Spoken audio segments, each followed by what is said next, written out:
Salut tout le monde, ici Adrian Mercier. Bienvenue sur ma chaîne, dédiée à notre belle planète et aux enjeux de l'écologie. Si vous voulez en apprendre plus sur comment protéger notre environnement et adopter des gestes éco-responsables, pensez à vous abonner pour rester informé. Prêts à explorer ensemble? C'est parti. Bonjour à tous.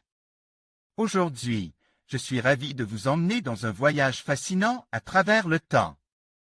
Nous allons explorer une incroyable découverte, un cerveau de 500 millions d'années, parfaitement conserve. Dans cette vidéo, je vais vous révéler les détails de cette trouvaille extraordinaire, son importance pour la science et ce qu'elle nous apprend sur les créatures qui peuplaient notre planète à cette époque lointaine. Restez avec moi pour plonger dans les mystères de l'évolution et de la paléontologie. Il y a 500 millions d'années, cette larve est morte et s'est fossilisée. Son cerveau a été incroyablement bien conservé et les chercheurs l'ont fait parler. Il n'est pas beaucoup plus grand qu'un grain de sable. Pourtant, ce fossile découvert par des chercheurs de l'université de Durham, Royaume-Uni, dans la province du Yunnan, en Chine, les Ales Bushby. Parce qu'il s'est avéré incroyablement bien conservé.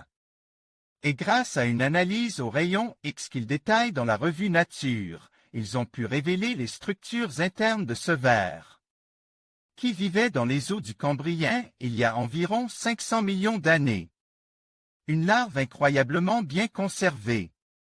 Les chercheurs ont baptisé cette espèce jusqu'ici inconnue Yuti Yuanshi, la combinaison chinoise pour dire larve primitive. Le ver, en effet, se trouvait, au moment de sa mort, à un stade précoce de développement. À l'état de larve. Une aubaine pour les scientifiques en quête d'indices sur elle, évolution des arthropodes dont il est un ancêtre et dont les insectes. Les araignées ou encore les crabes sont des individus que nous côtoyons aujourd'hui. L'état de conservation de Yuti Yuanshi a permis aux chercheurs d'observer qu'il possédait un cerveau développé, un système digestif, un système circulatoire et des groupes de nerfs s'étendant jusqu'aux pattes primitives et aux appendices sensoriels. Un niveau de complexité anatomique juge remarquable pour un organisme aussi ancien. Un cerveau qui aide à comprendre l'évolution des arthropodes. Le cerveau de Yuti Yuanshi, tout particulièrement, révélait des étapes cruciales dans la façon dont la tête de l'arthropode. Et ses appendices comme les antennes, les mâchoires et les yeux se sont segmentés et spécialisés au fil du temps à partir des régions cérébrales ancestrales. Selon les chercheurs, le fossile comble ainsi une lacune importante dans notre compréhension de la façon dont le plan corporel des arthropodes est apparu et est devenu si réussi pendant ce qu'ils appellent l'explosion cambrienne. En conclusion, cette incroyable découverte d'un cerveau vieux de 500 millions d'années nous offre un aperçu fascinant de l'évolution de la vie sur Terre. Les avancées en paléontologie et en technologie nous permettent de mieux comprendre les organismes anciens et leur environnement.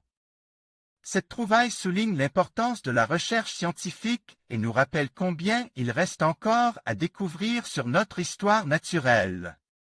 Restez curieux et continuez à explorer les mystères du passé. Merci de nous avoir suivis dans cette aventure passionnante.